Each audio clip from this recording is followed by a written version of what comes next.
हाल ही में बसपा सुप्रीमो मायावती ने लोकसभा चुनाव के मद्देनज़र पार्टी पदाधिकारियों की बैठक की है, जिसमें उत्तराखंड को भी शामिल किया गया है और उत्तराखंड में लोकसभा चुनाव की क्या होगी रणनीति, उस पर भी चर्चा हुई है।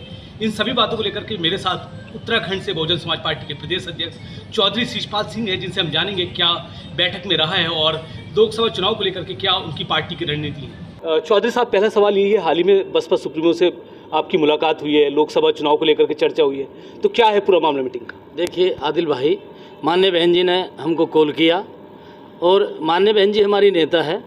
जैसे ही उन्होंने कॉल किया हम तुरंत लखनऊ के लिए रवाना हुए और माननीय बहन जी से हमारी लगभग 2 घंटा मीटिंग चली। माननीय बहन जी ने बिंदुवार लोकसभा पर चर्चा की और संगठन पर चर्चा की। काफ़ी महत्वपूर्ण मुद्दे माननीय बहन जी ने हमको बताए हैं कि जिन मुद्दों को लेकर के हमें उत्तराखंड में कार्यकर्ताओं में सामंजस्य बना करके ज़मीन तक हम अपने कार्यकर्ताओं को ग्राउंड लेवल पे तैयार किया जाए। जैसे बूथ कमेटी है, सेक्टर कमेटी है, विधानसभा कमेटी है, नगर पंचायत और नगर निगम, और जो भी आने वाले टाइम में चुनाव है उन पर पूरा फोकस माननीय बहन जी ने किया है और संगठन पर माननीय बहन जी ने चर्चा की है। सर, लोकसभा चुनाव को लेकर के क्या प्रत्याशियों के बारे में भी चर्चा हुई है? कौन प्रत्याशी मैदान में उतारे जाएंगे, क्या समीकरण रहेंगे लोकसभाओं के? देखिए, हरिद्वार से मैं आपको बताना चाहता हूँ कि हरिद्वार सीट पे भी हमारे पास कई प्रत्याशी हैं। अन्य दलों से भी हमारे पास में संपर्क किया जा रहा है। दूसरी सीट फिर हम टिहरी लोकसभा पर आ जाते हैं, वहाँ भी हमारे पास प्रत्याशी हैं, और तीसरी पौड़ी पर आ जाता है, वहाँ भी हमारे पास प्रत्याशी हैं। नैनीताल पे हमारे पास लगातार संपर्क में प्रत्याशी हैं और अल्मोड़ा पे हमारे पास लगभग वहाँ भी 2 या 3 लोग हमारे लाइन में हैं। क्योंकि संगठन जितना मजबूती से हम लोग काम करेंगे संगठन में, उतने ही प्रत्याशी हमारे पास लाइन में लग करके। सर, लखनऊ में जो मीटिंग हुई है, उत्तराखंड में आपकी पार्टी के 2 विधायक हैं, लक्सर सीट आपके पास है, मंगलौर सीट आपके पास है, दोनों विधायक नज़र नहीं आए पार्टी की जो मीटिंग हुई, तो इसके पीछे क्या वजह रही? देखिए, ये कहना ठीक है, आपने क्वेश्चन किया है, पर मैं आपको ताज़ा ही अभी एक प्रकरण बता देता हूँ। हरिद्वार के अंदर एक बेलडा प्रकरण हुआ है, आपको पूरी तरह मालूम है।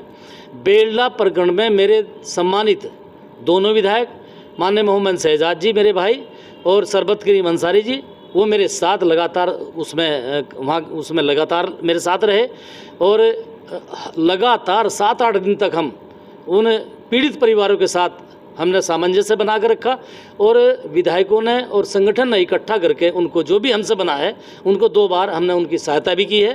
प्रत्याशी जब भी मैं हरिद्वार में कोई मीटिंग करता हूँ, मेरी सारे मीटिंगों में आते हैं। कल भी मैं एक 13वीं में था, एक हमारा बहुजन समाज पार्टी कार्यकर्ता उसकी 13वीं थी, उसमें भी हमारे दोनों विधायक आए थे। लगातार दोनों विधायक मेरे साथ संगठन में चल रहे हैं। ये कहाँ से क्वेश्चन आया है इसका मैं ज़्यादा इस पर जानकारी। अच्छा, ठीक है, चुनाव को लेकर के सर यूसीसी की बात कर रहे हैं उत्तराखंड में, और आपको पता है कल 5 सितंबर से सत्र हो रहा है, तो उसमें लाने की सरकार की मंशा है कि यूसीसी को लाया जाए, तो बीएसपी का यूसीसी को लेकर क्या स्टेट है? देखिए, इसको लेकर के माननीय बहन जी जो निर्णय लेंगी, जो इस पर वार्ता करेंगी वो करेंगी, परंतु बहुजन समाज पार्टी ये कहना चाहती है कि हमारे लिए भारतीय जनता पार्टी और कांग्रेस पार्टी एक सांपनाथ है, एक नागनाथ है। हमें दोनों पार्टियों ने नुकसान दिया है। इस हिंदुस्तान के अंदर देखिए, बहुजन समाज पार्टी का संगठन पूरे हिंदुस्तान के अंदर है, वो कोई भी स्टेट है। उत्तराखंड राज्य में हमारे 8 विधायक, 6 विधायक, 3 विधायक, आज भी 2 विधायक हैं। बहुजन समाज पार्टी कार्य आप लोगों ने उत्तर प्रदेश में हिंदुस्तान का सबसे बड़ा सूबा है। माननीय बहन जी की 4 बार सत्ता रही है। हर समाज को, चाहे वो बीसी हो, मुस्लिम समाज हो, अगड़ा समाज हो, पिछड़ा समाज हो, सभी समाज में विकास का कार्य किया है। लाइन ऑर्डर माननीय बहन जी का पूरे यूसीसी पर क्या रुके सर? देखिए, यूसीसी पे जो भी रुख है, ये इन ऐसे मुद्दों पे माननीय बहन जी हमारी निर्णय लेती हैं। हम लोग संगठन के लोग हैं, हम संगठन पर चर्चा करते हैं। 1 नेशन 1 इलेक्शन की भी बात हो रही है, और जैसे कि आप जानते हैं संसद में सत्र बुलाया गया और उसमें डिस्कस कहीं ना कहीं हो सकता है, हालांकि कमेटी बना दी गई है 1 नेशन 1, इस पर क्या कहना है सर? माननीय बहन जी ने, जैसे ही मैं परसों लखनऊ में था, माननीय बहन जी ने इस पर हमसे चर्चा की और इस पर चर्चा करने के लिए जो हमारे अन्य प्रोग्राम थे पार्टी के, माननीय बहन जी का जैसे जन्मदिन है और कुछ जो हमारे कार्यक्रम थे, माननीय बहन जी ने बिल्कुल वो स्थगित कर दिए। और माननीय बहन जी ने इसी को लेकर के हमको दिशा निर्देश दिए हैं कि आप ग्राउंड में जा कर के बूथ कमेटी, सेक्टर कमेटी, विधानसभा कमेटी, नगर पंचायत कमेटी, नगर निगम और नगर पंचायत नगर निगम की तैयारियों में लग जाएं और पूरी तैयारी के साथ आप मैदान में लगें, क्योंकि किसी भी समय ये सरकार चुनाव करा सकती है। ये माननीय बहन जी ने हमको दिशा निर्देश दिए हैं। कल सत्र भी है, आपके विधायक भी हैं, तो क्या मुद्दे स्टेट के लिए रहेंगे जो आपके विधायक सत्र में उठाने वाले हैं? कल मैंने अपने दोनों विधायकों से चर्चा की। इस सत्र में मेरे माननीय विधायक मोहम्मद शहजाद जी, सरबत करीम अंसारी जी, मेन सबसे ज़्यादा अहम मुद्दे किसानों का, गरीब लोगों का, औरों का गांव में पानी, 2-3 विधानसभाएं तो ऐसी थी पानी में डूबी हुई थी, चाहे वो खानपुर है, चाहे वो लक्सर है, और बाकी और भी हिस्से ऐसे थे जैसे मंगलौर है, हरिद्वार, रुड़की के कुछ हिस्से हैं। ये भी कुछ हिस्से ऐसे थे जिनमें बहुत ज़्यादा नुकसान हुआ है। और मैं अपने दोनों विधायकों से कल निवेदन किया है कि आप जो है ना इन मुद्दों को जनता के बीच में उठाएं। जो किसान पे जो कर्ज है उसको कर्ज को रोका जाए लेने से अभी, और जैसे बिजली के बिल हैं उनको माफ़ किया जाए।